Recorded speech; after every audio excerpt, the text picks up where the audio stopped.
Bonjour, aujourd'hui je vais vous parler de psychologie et de musique. Je vais surtout vous parler de l'analogie qu'il peut y avoir entre la psychologie et la musique. Et en fait, ce que je voudrais, c'est vous faire comprendre à quel point la psychologie est une forme de musique et qu'il s'agit de faire de notre vie une musique intérieure.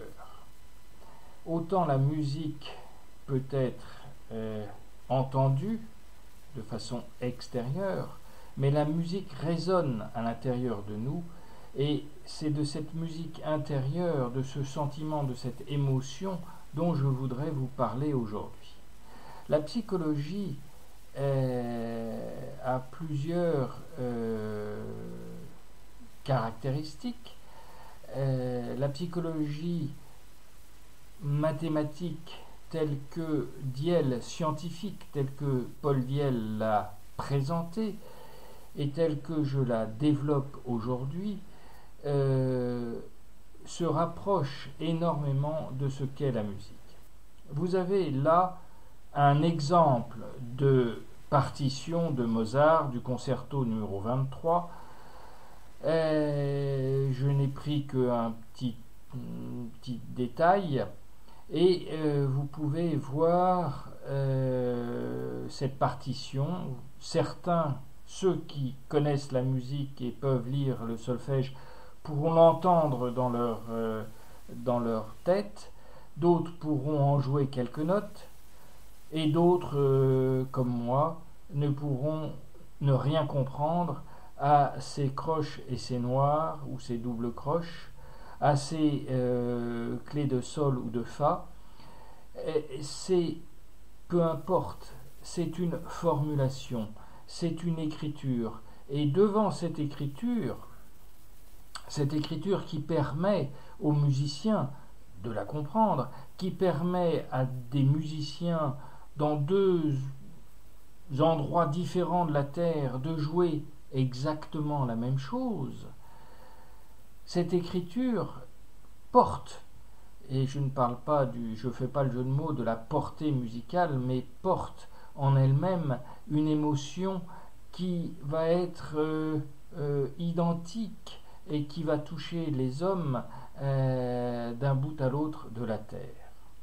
Alors, la psychologie peut faire la même chose avec les lois du monde intérieur et la compréhension de ces lois. La vie est une partition. Elle est composée de plusieurs voix. Entre autres, la petite voix positive et la petite voix négative, celle du surconscient et celle du subconscient. Ce sont les deux voix qui nous habitent en permanence. Et la voix centrale qui est notre conscience, celle qui permet d'agir, mais qui est déviée parfois ou accompagnée en tous les cas par l'une et l'autre des deux voix. Et ces deux voix, on ne pourra pas les supprimer, elles sont en permanence, elles nous accompagnent en permanence. Donc au moins il y a trois voix dans chacun d'entre nous. Mais il y en a beaucoup plusieurs, il y en a beaucoup plus. Il y a toutes les angoisses d'opinion qui sont et qu'est-ce que va penser mon voisin, et qu'est-ce que va penser ma femme, et qu'est-ce que vont penser mes enfants, mes parents. Eh bien, toutes ces voix-là que nous entendons en permanence dans notre tête jouent des morceaux. Certains de ces morceaux se répètent, certains de ces morceaux sont des répétitions. Et quand la musique s'arrête, c'est parce qu'il n'y a plus de notes. Et quand la vie s'arrête, c'est qu'il n'y a plus de notes. Dans une partition, vous avez plusieurs mouvements, vous avez des mouvements rapides, des mouvements lents. Eh bien, regardez par rapport à la vie, quand il y a un enfant, quand il y a une soif de connaissance, une vivacité, et puis vers la fin de la vie, il y a une sorte d'adagio où petit à petit, eh bien, le rythme se calme et ce qui compte, c'est l'importance des notes. et non pas la dextérité, entre guillemets, et la rapidité qu'on peut avoir à 15 ou 25 ans. C'est toute une transformation, mais une partie en allegro ou une partie en adagio n'est pas mieux ou moins bien. C'est simplement deux étapes de la vie, deux étapes de notre façon de vivre les choses. Et quel que soit notre âge, on peut vivre de l'allegro même si on est très âgé. Ce qu'il y a aussi d'important, on avait commencé par ça, par la vision que je vous avais montrée d'une partition, là c'est un petit bout de partition de Mozart, eh bien c'est que cette musique est formidable. Eh bien le monde intérieur, avec toutes ces voix, est formidable. J'aimerais pouvoir écrire une partition de la journée que je vais vivre ou que vous allez vivre, en vous mettant, voilà, votre surconscient vous dit ceci, votre petite voix positive vous dit cela, votre petite voix négative vous dit ceci et cela, et vous faites ça et ça, et c'est comme une mélodie qui va s'opérer tout au cours de la journée. Et sachez qu'on peut toujours ajouter une note, et que la musique ne se termine pas, c'est à nous de la maintenir en vie, c'est à nous de la maintenir en vie à l'intérieur de nous. Alors, l'analogie entre les deux vient du fait que d'une part, il y a une formulation. Et vous voyez que c'est une formulation avec des notes et c'est pas une formulation avec des mots, peu importe, c'est une capacité de transmettre une culture. D'autre part, quel que soit le type de musique, que ça soit du hard metal ou que ça soit du Mozart, il y a quand même une rigueur, il y a quand même des mathématiques. On ne peut pas sortir du cadre des noires, des blanches, des croches, des triples et des triples croches, etc. On a une certaine rigueur imposée par les notes. Et cette rigueur, elle se voit dans cette cohérence, et cette cohérence crée une certaine harmonie. Cette harmonie dont on parle en musique, cette harmonie n'est pas uniquement le rapport entre les notes qui est harmonieux ou disharmonieux, c'est-à-dire en phase ou pas en phase, en termes, je peux vous l'expliquer en termes de physique, c'est-à-dire que on va avoir des ondes qui vont rentrer en dissonance et qui vont créer des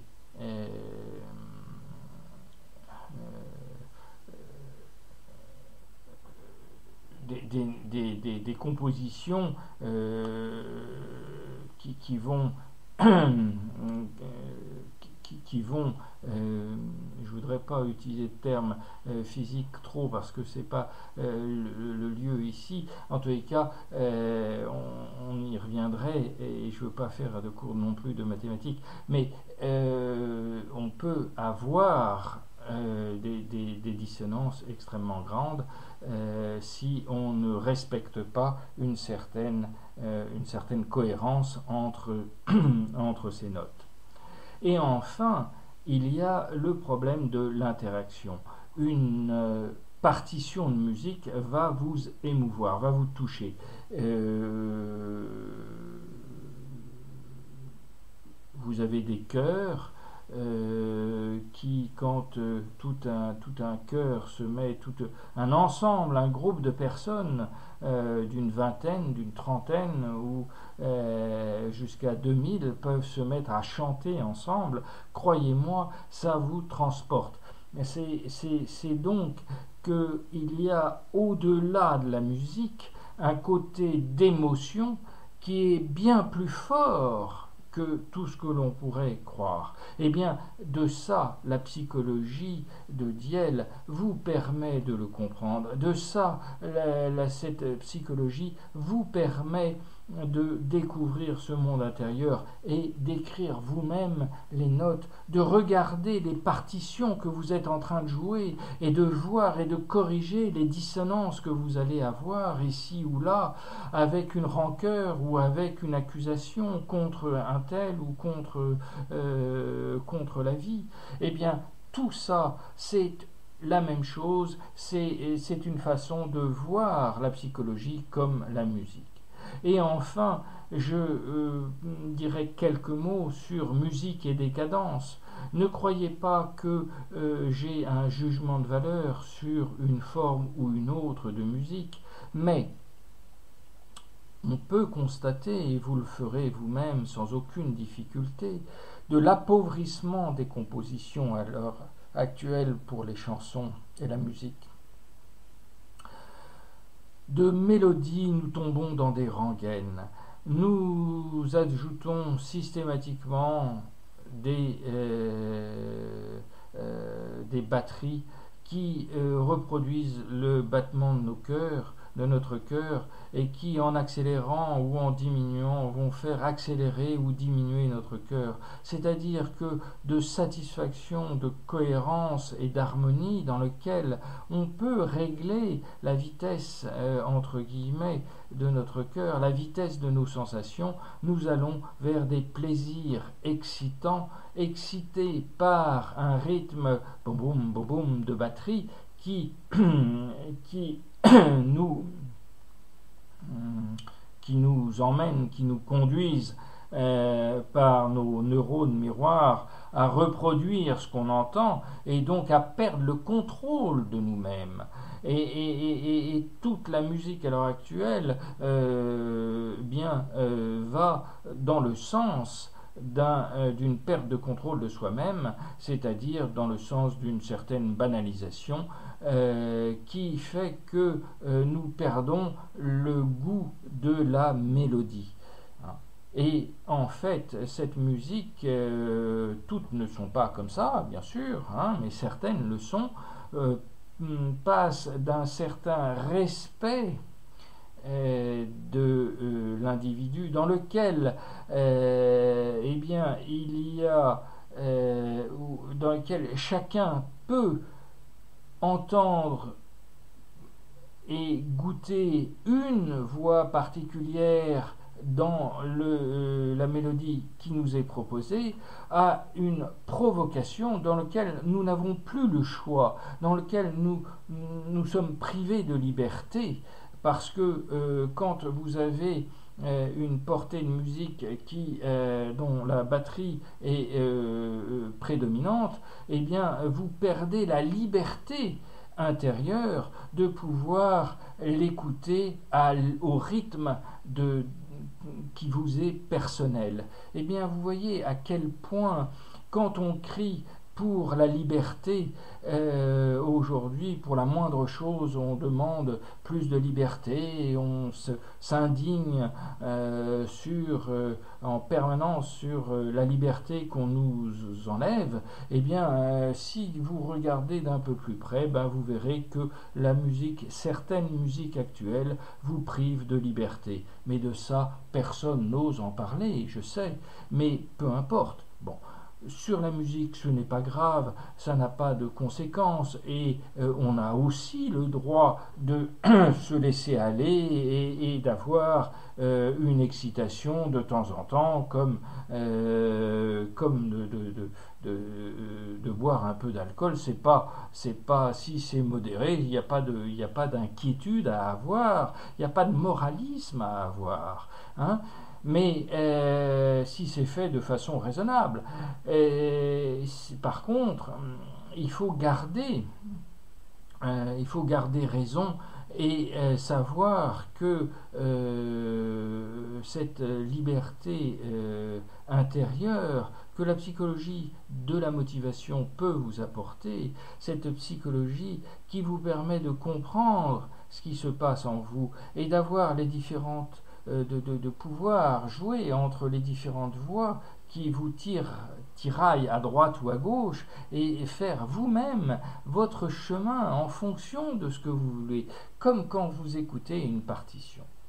Voilà, c'est ça, je voulais faire cette analogie pour essayer de réveiller en vous l'émotion que la légalité, la rigueur, les mathématiques peuvent vous apporter, ce qui est absolument fantastique. Bon.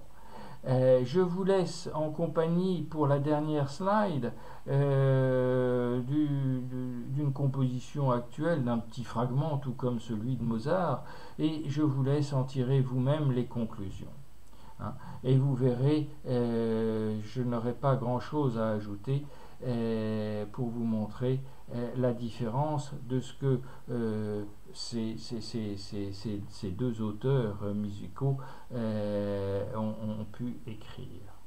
Donc, je voudrais réveiller et vous permettre de retrouver une richesse intérieure. C'est pas cette richesse intérieure, encore une fois, elle est à portée de main et vous pouvez l'utiliser. Et cette richesse, c'est grâce à la psychologie du monde intérieur et des lois du monde intérieur qu'on peut la retrouver. Voilà, je vous souhaite une bonne journée et